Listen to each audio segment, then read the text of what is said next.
Commander Han Sol Kim stood on the bridge of his ship, looking out at the endless darkness of space. His hands were steady on the control panel, but his heart was heavy. Today would change everything for humanity, though he did not know it yet. The communication screen flickered to life. A tall alien with blue skin and 4 arms appeared. This was Ambassador Vextar of the Galactic Coalition. His voice was smooth but cold. "Commander Kim," the alien said, "we have urgent news. The Void Plague has spread to 12 more systems. Billions are dying every day." Han Sol nodded. He had heard the reports. The plague was like nothing anyone had seen before. It turned living beings into twisted monsters that attacked everything around them. Entire planets had gone dark in just weeks. What can humanity do to help? Han Sol asked. It was always the same question. Whenever there was danger, the Coalition called on humans to fix it. "We need volunteers for a special mission," Vextar said. "Someone must enter the plague zone and find the source. Maybe even find a cure. It is very dangerous work." Han Sol was not surprised. For 150 years, humans had been the cleanup crew for the galaxy. When mines needed to be cleared on deadly worlds, humans did it. When wars needed foot soldiers, humans fought. When toxic waste needed disposal, humans handled it. The other species said humans were good at dangerous work because they were tough and did not give up easily. "How many ships do you need?" Han Sol asked. "As many as you can spare," Vextar replied. "This mission is vital to saving the galaxy. If you succeed, humanity will finally get full citizenship in the Coalition, equal rights with all other species. No more dangerous missions, no more second-class treatment." Han Sol felt hope rise in his chest. Full citizenship was something humans had wanted for decades. They had proven themselves over and over, but the Coalition always said they needed to do more. Maybe this time would be different. Dr. Bo-Ra Park walked onto the bridge. She was young but very smart. Her dark hair was pulled back in a simple style, and her eyes were bright with intelligence. She carried a data pad with information about the plague. "Commander," she said quietly, "I have been studying the plague data. Something feels wrong about this." "What do you mean?" Han Sol asked. Bo-Ra looked around to make sure no aliens were listening. "The plague spreads too perfectly. It targets specific genetic markers. That kind of precision does not happen in nature." Han Sol frowned. "Are you saying someone made this plague?" "Maybe," Bo-Ra whispered. "But I need more data to be sure." Captain Ji-Ho Lee entered the bridge. He was Han Sol's best friend and finest pilot. His uniform was crisp and his expression was serious. "Commander, we have 50,000 volunteers ready to go. The fleet is assembled." Han Sol looked at his friends and crew. These people trusted him with their lives. They believed in the mission just like he did. "Tell me honestly, both of you. Should we do this?" Ji-Ho spoke first. "Sir, if we can save billions of lives and get full citizenship for our people, we have to try." Bo-Ra nodded slowly. "We can help find a cure. But we should be very careful." Lieutenant Sujin Choi approached them. She was the communications officer, small and quiet but very good at her job. "Commander, I am getting strange signals from the plague zone. The patterns do not make sense. What kind of patterns?" Han Sol asked. "Like someone is controlling the plague creatures. Giving them orders," Sujin said. "But that should be impossible." Han Sol made his decision. "We go, but we stay alert. If anything feels wrong, we leave immediately." The human fleet moved toward the plague zone, 50 ships carrying 50,000 brave volunteers. They were farmers, teachers, engineers, doctors, and soldiers. All of them wanted to help save the galaxy and earn respect for humanity. The journey took 2 weeks. As they got closer to the infected area, space itself seemed to change. Stars looked different, dimmer. The darkness felt alive and hungry. "Entering the plague zone now," Ji-Ho reported from the pilot seat. The first infected world they reached was terrible to see. The planet's surface was covered in twisted black growth. Strange creatures moved across the land like living nightmares. The air itself glowed with sickly green light. "Scanning for survivors," Sujin said. "I am not finding any normal life signs." Bo-Ra was busy studying the plague samples they collected. "Commander, this is definitely artificial. Someone engineered this plague. But why would they do such a thing?" Days turned into weeks as the human fleet moved deeper into the plague zone.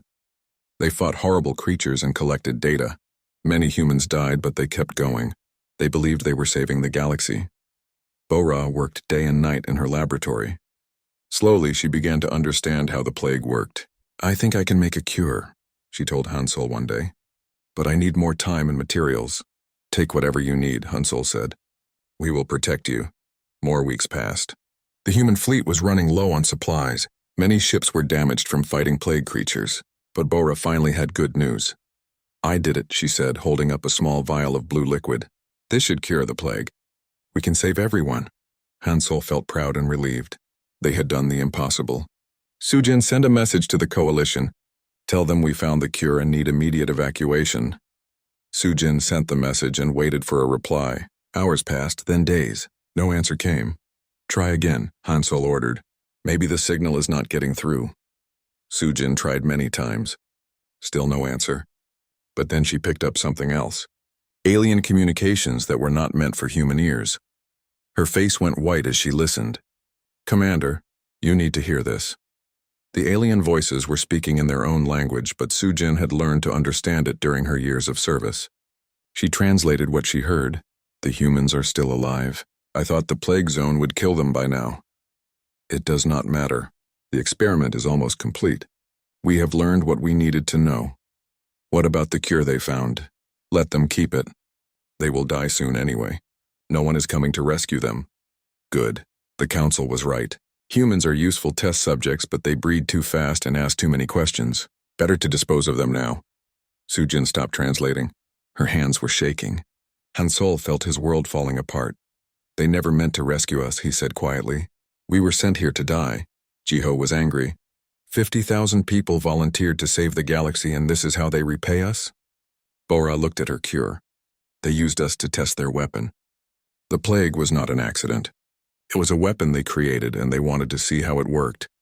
Sujin picked up more alien communications. Commander, there is more. They are calling this a success. They plan to use the plague weapon against other species they want to get rid of. They have been planning this for years.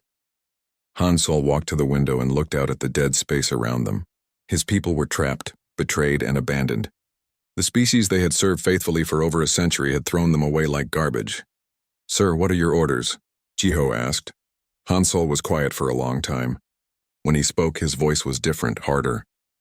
We survive. Whatever it takes, we survive, and someday we make them pay for what they have done. The bridge was silent. Everyone understood that everything had changed. They were no longer the galaxy's faithful servants. They were something else now, something dangerous. Outside their ships, the plague zone continued to pulse with evil light. But inside, 50,000 humans began to plan their revenge. 5 years had passed since the betrayal. 5 years of living in the shadows of dead space, forgotten by the galaxy that had used them and thrown them away. Commander Hansol Kim looked older now.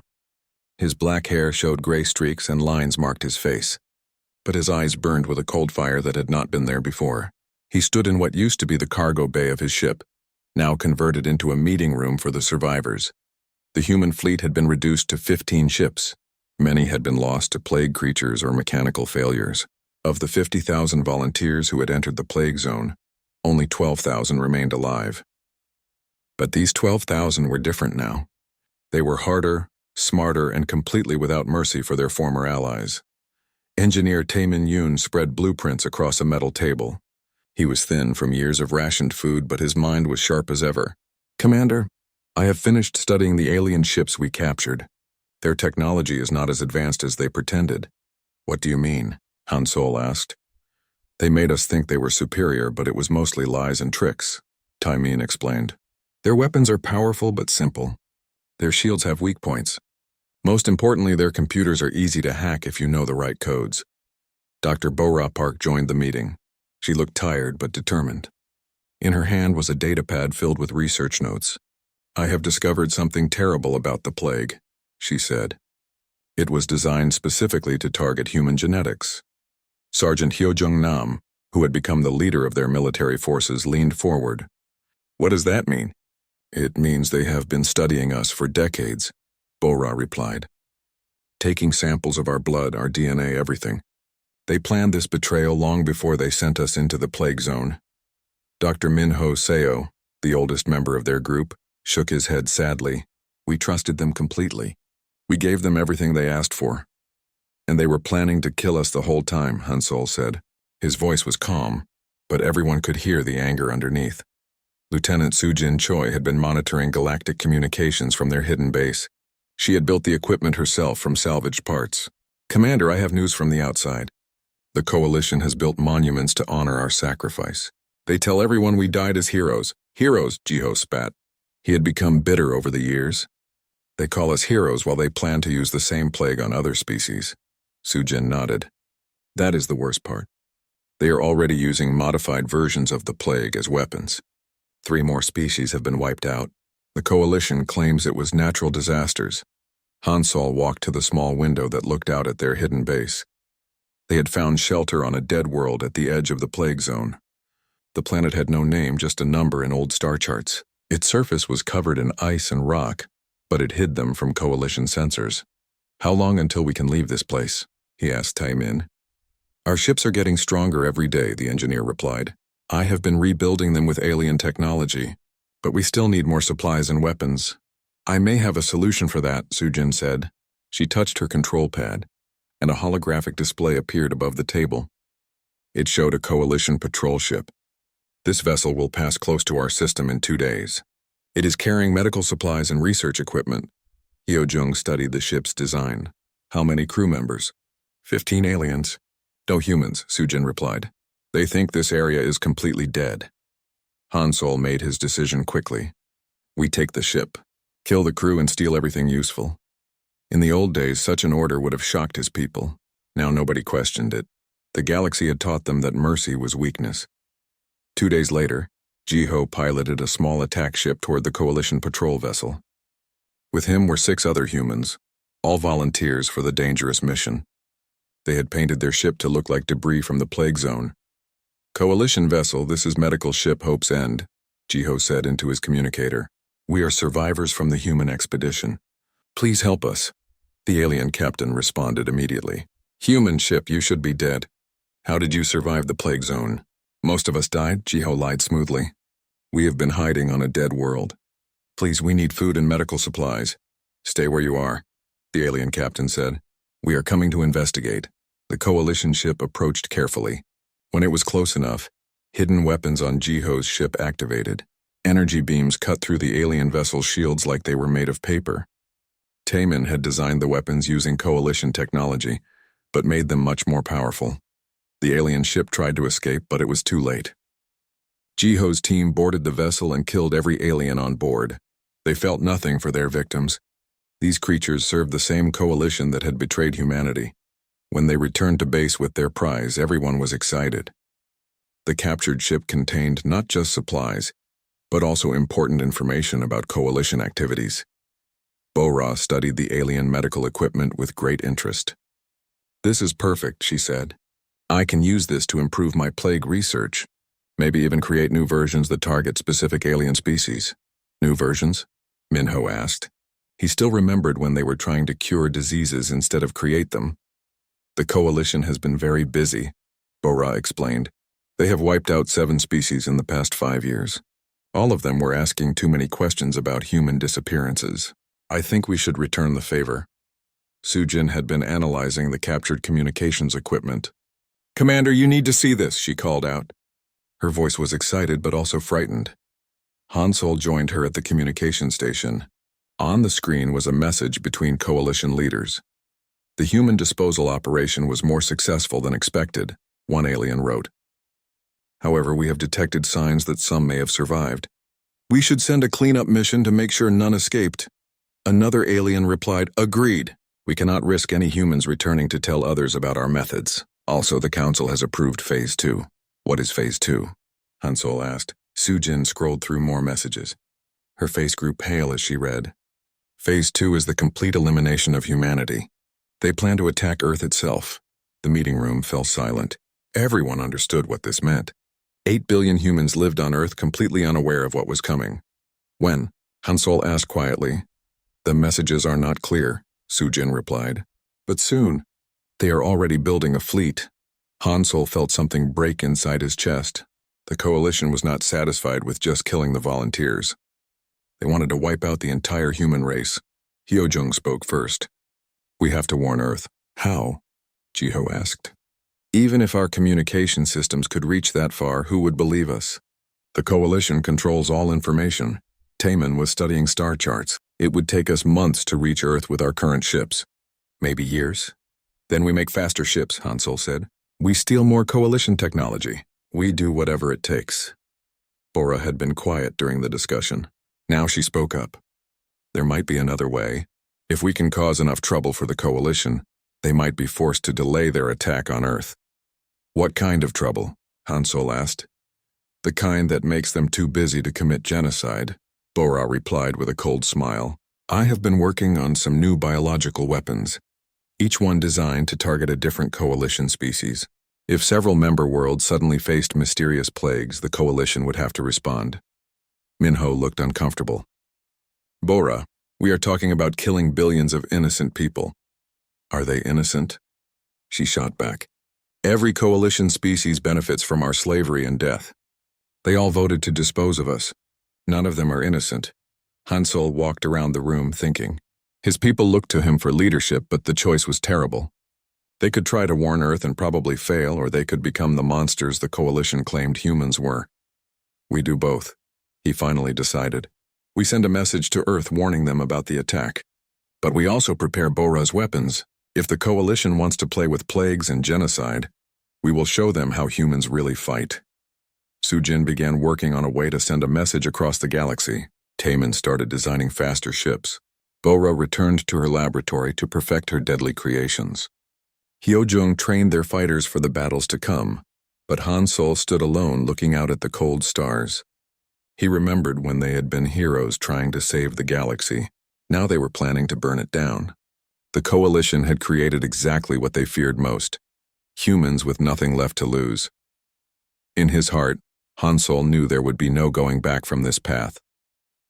But he also knew that humanity deserved to survive, even if it meant becoming something terrible. The galaxy had taught them a hard lesson about mercy and trust. Now it was time for humanity to teach their own lesson about consequences. The war began with whispers in the dark.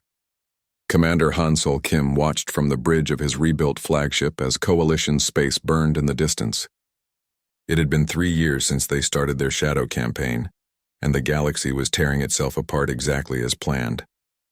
A new ship appeared on their sensors, approaching with human identification codes. Hansel smiled grimly. Another group of survivors had found them. Commander Yunji Kang stepped onto the bridge 20 minutes later.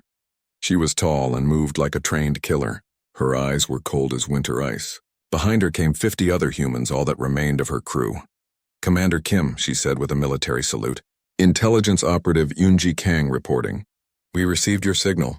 How many disposal missions were there? Hansel asked. Dozens, Yunji replied.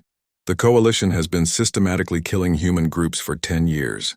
Mining expeditions, exploration teams, military units, research groups, always with the same lie about heroic sacrifice. Dr. Bora Park joined them. She carried a data pad showing galactic news reports. The Zephyrian Empire just declared war on the crystalline hegemony, she announced with satisfaction. That makes 4 separate conflicts this month. How did you manage it? Kunji asked with professional interest. Simple, Bora explained. We planted evidence that the Zephyrians were behind a plague outbreak on hegemony worlds. The hegemony found proof that the Zephyrians were stealing their technology. Both pieces of evidence were fake, but they looked very real. Specialist Dong Hyun Lim looked up from his computer station. He was young but had become their best cyber warfare expert. Commander, I have finished the financial attack on the Vortian Banking Consortium. Their economy should collapse within days. Excellent work, Hansel said. What about the communication disruption? All Coalition military channels in Sector 7 are down, Dong Hyun replied. They think it is equipment failure, but it is actually my virus eating their systems from inside. Lieutenant Sujin Choi had been monitoring Coalition emergency broadcasts. Sir, we have confirmation. The hegemony fleet is moving to attack Zephyrian colonies. This will be a major war. Captain So Young entered the bridge. She led their special operations teams and had just returned from a successful mission. Her black uniform was clean, but her weapon still carried the smell of recent violence. Report, Hansel ordered. The Coalition supply depot on Kepler Station has been destroyed, So Young said. We made it look like the Mantis Collective did it. Evidence includes Mantis weapons and communication codes we stole last month. Casualties? Hansol asked. 3,000 Coalition personnel. No survivors, So Young replied without emotion. We also recovered intelligence about Coalition fleet movements. Captain Jiho Lee had been studying star charts. Commander, if these intelligence reports are accurate, the Coalition is planning something big. They are moving ships from all over the galaxy toward the core worlds. Hansol felt his blood turn cold. Are they preparing to attack Earth? Unji nodded grimly. My sources inside Coalition intelligence confirmed it. Operation Clean Slate is scheduled to begin in 6 months. They plan to sterilize Earth and then claim it was a natural disaster. The bridge fell silent. Everyone understood what this meant. Despite all their efforts to distract the Coalition, the aliens were still planning to wipe out humanity's homeworld. How many ships are they sending? Hansol asked. 500 warships, Yunji replied, plus biological weapons, chemical weapons, and planet-killer missiles. They are not taking any chances. Bora looked thoughtful. We need to accelerate our plans. The biological weapons I have been developing are almost ready, but I need more time to produce enough for multiple worlds. How much time? Hansol asked. At least 8 months to target all Coalition member species properly, Bora replied. We do not have 8 months, Jiho pointed out. Earth will be dead in 6. Engineer Taemin Yoon had been quietly calculating on his datapad. Now he looked up with a dangerous expression. Commander, what if we do not try to save Earth?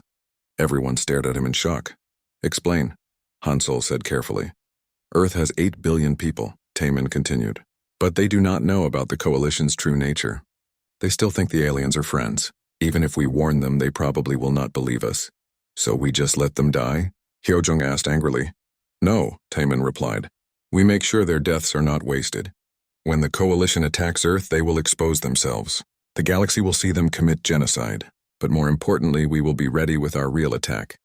Hansol understood. You want to use Earth as bait. The Coalition is sending their best fleets to attack Earth, Taemin explained. While they are busy with genocide, their homeworlds will be lightly defended. We could strike at the heart of their civilization. Bora was nodding slowly. It could work. If we hit all the major Coalition worlds at once with biological weapons, we could cripple their entire government. But Earth, Sujin said quietly. Earth is already dead, Yoonji said harshly. We cannot save 8 billion people with 12,000 survivors. But we can make sure their killers pay.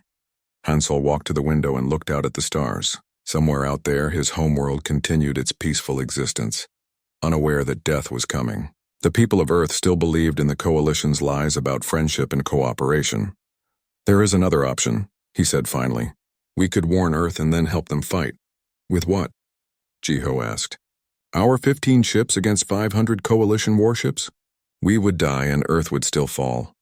But we would die as heroes instead of monsters, Sujin said. The bridge erupted in angry voices as the survivors argued about their choices. Some wanted to save Earth at any cost. Others demanded revenge against the Coalition. A few suggested running away to find safety in unexplored space. Hansol raised his hand for silence. When the room was quiet, he spoke. I have been thinking about this for years, he said. The Coalition betrayed us because they saw us as weak. They thought humans were soft, emotional creatures who could be used and discarded. They were wrong. He turned to face his people. We are not weak. We are not soft. We have survived 5 years in hell and grown stronger. We have learned to fight dirty, to think like killers, to show no mercy. The Coalition created us, and now they will face what they have made. What are your orders, sir? Hyojung asked. We let the Coalition attack Earth, Hansol decided, but we make sure the entire galaxy watches. We broadcast everything, show the universe what the Coalition really is. Then while they are busy with their genocide, we strike every Coalition homeworld at once. And Earth? Sujin asked. Earth will burn, Hansol said quietly, but its ashes will fuel the fire that destroys our enemies. 8 billion people will die, but their deaths will save every other species in the galaxy from Coalition rule. Bora smiled coldly. I can modify my biological weapons to work faster. Instead of months, the Coalition species will have days before their worlds become uninhabitable. Dong Hyun cracked his knuckles. I can prepare viruses to shut down all Coalition technology at once. Their ships, their weapons, their life support systems. So Young checked her weapons. My teams can infiltrate coalition military bases and sabotage their defenses from inside. Yunji pulled out a datapad containing intelligence files. I have detailed information about coalition leadership. We can target specific individuals who made the decision to betray humanity. Taemin was already sketching new ship designs.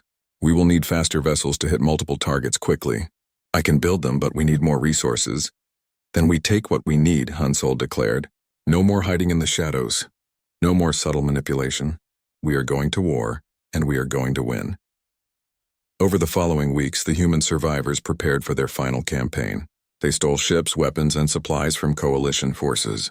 They recruited other species that had been betrayed by the coalition. They turned their hidden base into a factory for death. Bora worked day and night in her laboratory, creating biological weapons tailored to each coalition species. Some would cause madness. Others would destroy internal organs. A few would simply make their victims unable to breathe. Donghyun built computer viruses that could spread through any coalition network. Once activated, they would turn the aliens' own technology against them. So Young trained assassination teams to eliminate coalition leaders and military commanders. Each team knew they probably would not survive their missions. The humans had become everything the coalition feared they could be. They were no longer the galaxy's servants or its protectors. They were its destroyers, forged in betrayal and sharpened by years of hatred. As the final preparations were made, Hansol stood alone in his quarters looking at an old photograph of Earth. Soon, that beautiful blue world would be nothing but space dust. But its death would birth something new. A galaxy where no species would ever again mistake human kindness for human weakness. The message reached them 3 days before Earth was supposed to die. Commander Hansol Kim was reviewing final attack plans when Lieutenant Sujin Choi burst onto the bridge. Her face was bright with excitement and fear. "Commander, we are receiving a transmission from Earth," she announced. "It is on military channels, maximum encryption." Hansol felt his heart stop. Earth should not know those codes. The coalition controls all human military communications. "Sir, you need to hear this," Sujin said. She activated the main screen, and a familiar face appeared, Admiral Kyung-soo. Oh looked older than Hansol remembered, with gray hair and tired eyes. But his voice was strong and determined. "To any human survivors in deep space," the Admiral said, "this is Admiral Oh, formerly of Earth Defense Command. If you are receiving this message, then you know the truth about the coalition." "We know too." Hansol stared at the screen in shock. "How is this possible?" "Oh died in the Titan mining disaster 15 years ago." The Admiral continued his message. The Titan disaster was fake, just like many other human losses. "I have been secretly preparing Earth's defenses for the coalition's inevitable betrayal. We know they are coming in 3 days with 500 ships." Dr. Bora Park joined Hansol on the bridge. "Commander, this changes everything." Admiral Oh's message kept playing. "We cannot match their numbers, but we have advantages they do not expect. Hidden fleets, secret weapons, and most importantly, the knowledge of what they really are. We also have something else, other survivors." The screen showed images of human ships Hansol had never seen before, sleek vessels with advanced weapons and armor. "Colonel Woojin Park has been training guerrilla fighters on remote worlds," Admiral Oh explained. "Dr. Youngmi Shin has been developing new weapons using stolen coalition technology. We are not the helpless victims the coalition thinks we are." Captain Ji-Ho Lee was checking sensor readings. "Commander, we are detecting multiple human fleets moving toward Earth. They were hiding all along." Hansol made a quick decision. "Set course for Earth, maximum speed. Send a message to all our teams. Cancel the homeworld attacks. We fight for Earth." Engineer Taemin Yoon looked up from his console. "Sir, it will take us 4 days to reach Earth at best speed. The coalition attack will already be underway. Then we fight our way through their rear guard." Hansol replied grimly. The journey to Earth was the longest 4 days of Hansol's life. Sujin monitored coalition communications, reporting on the massive alien fleet approaching humanity's homeworld. Donghyun prepared his computer viruses for deployment against coalition systems. Bora loaded her deadliest biological weapons. When they finally arrived at the edge of the solar system, what they saw took their breath away. Earth was not alone. Hundreds of human ships surrounded the blue planet. Some were old Earth defense vessels thought destroyed years ago. Others were new designs that looked like they could match coalition technology. They were arranged in defensive formations around Earth, Mars, and the asteroid belt. But the coalition fleet was massive. 500 warships spread across space like a dark cloud. Energy weapons flashed between the fleets as the battle raged. "Coalition Ship Dominator, this is Admiral O," came a transmission from Earth. "You are ordered to leave this system immediately." The alien commander responded with contempt. "Human fool, your people are a disease that must be cured. We are here to perform surgery." "Then let me show you why that is a mistake," Admiral O replied calmly. What happened next would be remembered forever in galactic history. Hidden weapons platforms throughout the solar system activated at once. Massive railguns built inside asteroids opened fire. Nuclear missiles launched from concealed bases on Mars and the Moon. The space around Earth became a storm of human weapons. But the coalition fleet was still huge. For every alien ship destroyed, 2 more took its place. The human defenders were being pushed back. "All human vessels, this is Commander Kim," Han Sol broadcast on emergency channels. "We are the survivors of the Plague Zone betrayal. We are here to help." Admiral O's face appeared on the screen. He looked surprised but pleased. "Commander Kim, we thought you were all dead." "The coalition wanted us dead," Han Sol replied. "They failed." "Permission to join the defense?" "Granted." "Welcome home, Commander." Han Sol's fleet dove into the battle. Their ships were smaller than the coalition warships, but they were faster and deadlier. Taemin's modifications had turned them into perfect killing machines. Commander Yoonji Kang led a squadron of attack fighters straight into the heart of the coalition formation. Her ships moved like ghosts, appearing from nowhere to destroy alien vessels and then vanishing into space. Captain So Young-jung commanded boarding parties that captured coalition ships from the inside. Her teams killed alien crews with ruthless efficiency, then turned the captured vessels against their former allies. Specialist Dong-hyun Lim unleashed his computer viruses into the coalition network. Alien ships suddenly lost control of their weapons, their shields, even their life support systems. Some began firing on their own allies. Dr. Bora Park deployed her biological weapons through the coalition fleet's air recycling systems. Alien crews began dying from mysterious diseases that spread faster than any cure could be developed. But the coalition kept coming. Their numbers seemed endless. Admiral O's voice reached every human in the system. "People of Earth, this is our finest hour. The aliens who pretended to be our friends have come to murder our children. They think we are weak because we were kind to them. Let us show them how wrong they are." Dr. Young Mi-shin, the weapons researcher Admiral O had mentioned, activated her secret project. Hidden throughout the solar system were devices she had built over many years. They looked like ordinary communications satellites, but they were actually quantum resonance weapons.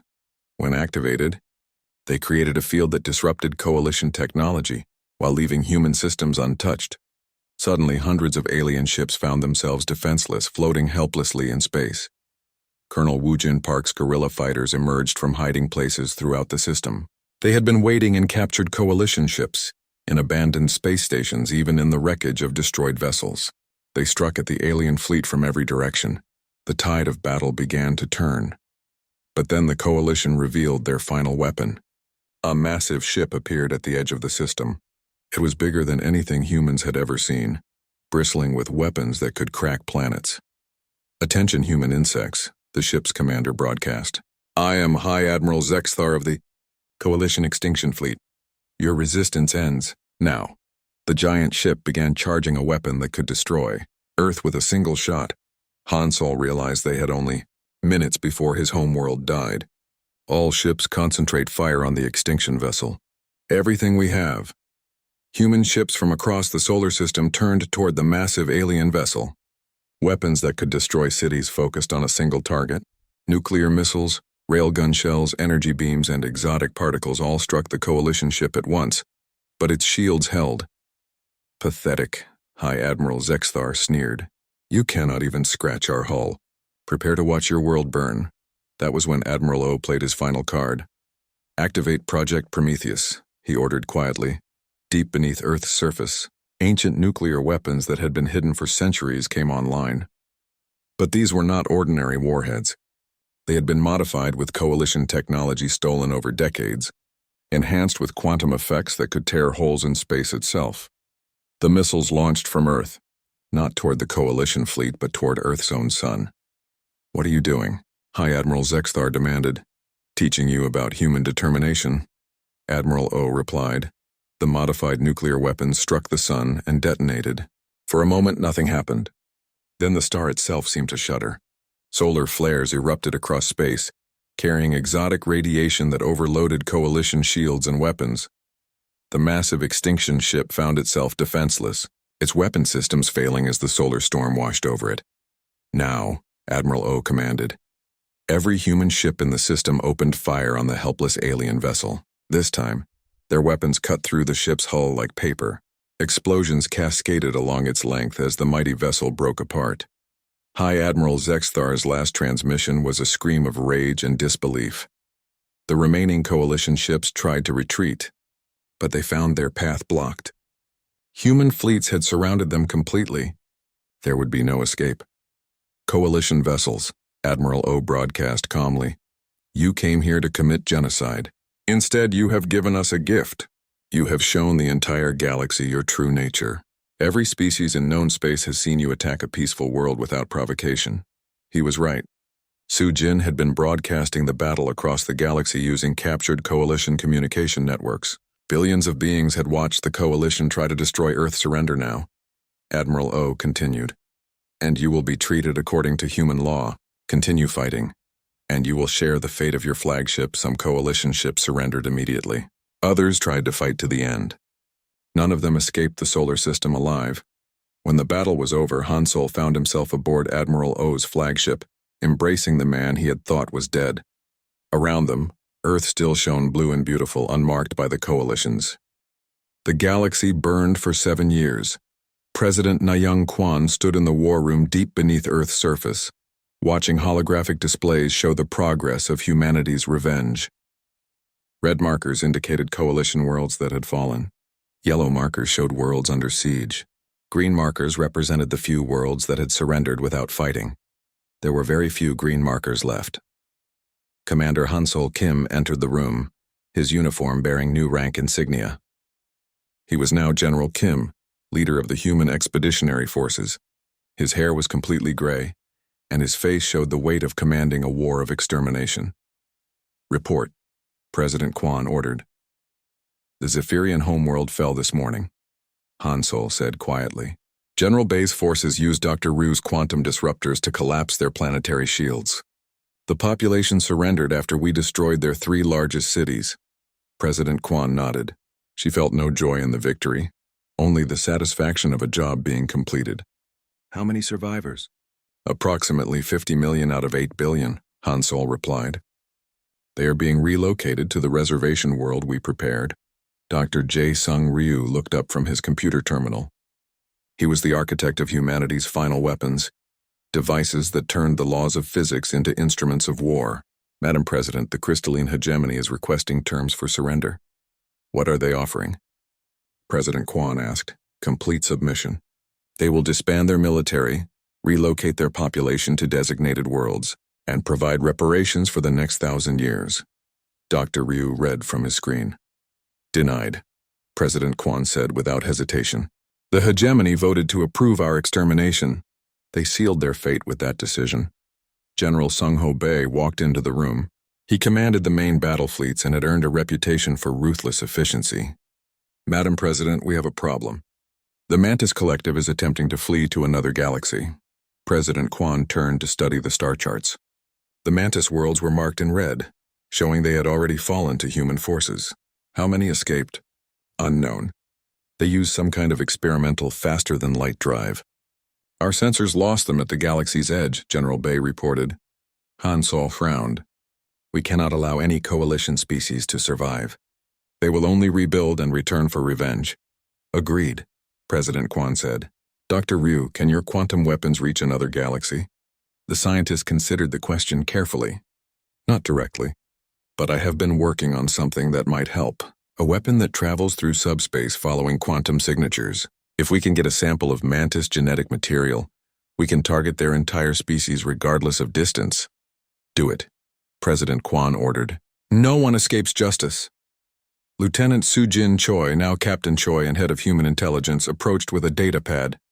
Madam President, we are receiving surrender offers from 43 minor species. They were never part of the coalition, but they fear we will attack them anyway. What do they offer? President Kwan asked. Everything, Sujin replied. Technology, resources, territory. Some are offering to serve as human colonies voluntarily. President Kwan walked to the large window that showed Earth's surface. The planet looked peaceful, but she knew that beneath the calm appearance lay the industrial might that had conquered a galaxy.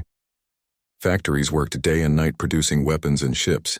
Schools taught children that humanity's survival depended on the complete submission of all other species. Accept their offers, she decided, but make it clear that any betrayal will result in immediate extinction. The galaxy must understand that humans keep our promises, both good and bad. Dr. Bora Park entered the war room, carrying a sealed container. She was now Director of Biological Warfare, responsible for weapons that had wiped out dozens of species. Her face showed no emotion as she approached the president. The Vortian species has been eliminated, she reported clinically. The final population center fell to Plague Variant 7 this morning. Total casualties, 12 billion. Any complications? President Kwan asked. None. The plague was designed specifically for Vortian physiology. It cannot affect any other species, Bora replied. However, we should sterilize their former worlds before colonization. The plague will remain active in the environment for several decades. Hansol looked at his old friend with mixed feelings.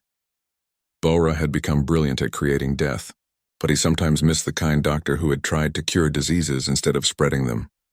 Dr. Park, President Kwan said, I want you to begin developing biological weapons for the species that escape to other galaxies. If they return, we need to be prepared. Yes, Madam President, Bora replied. She left the room to return to her laboratories. Captain So-Young contacted them from the front lines. Her image appeared on the main screen, showing the bridge of her command ship. Behind her, the stars were filled with human vessels. Madam President, we have a situation, So-Young reported. The remaining coalition leadership is requesting a meeting. They want to negotiate an end to hostilities. President Kwan laughed coldly. After 7 years of war, they want to talk? What do they offer? Complete surrender of all remaining coalition forces. They also claim to have information about other galaxies that pose threats to humanity. It is a trap, General Bay said immediately. Of course it is, President Kwan agreed. But we will spring it anyway. Captain Jung arranged the meeting, but make sure our fleets are in position to destroy their entire leadership if necessary. 3 days later, the meeting took place aboard a neutral station in disputed space. President Kwan attended personally, protected by the most elite human soldiers. Across the negotiation table sat the last 3 coalition leaders, Ambassador Vextar, Counselor Thrick, and High Commander Zelmoth. The aliens looked defeated and desperate.